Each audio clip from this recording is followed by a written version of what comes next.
خداوند یسوع مسیح کے قادر مطلق اور خود مختار نام میں آپ سب کی سلامتی ہو۔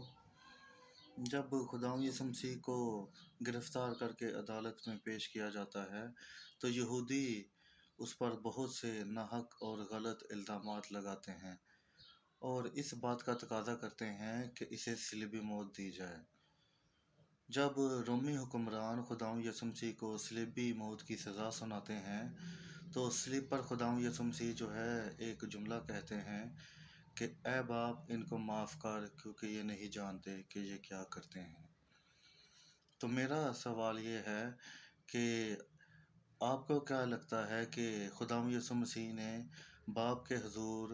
جو معافی کی اپیل کی ہے ان لوگوں کے لیے جنہوں نے اس کا ناحق قتل کیا ہے، اس کو ناحق صلیبی موت دی ہے، تو باپ اور بیٹے کی ازلی محبت کو دیکھتے ہوئے آپ کو کیا لگتا ہے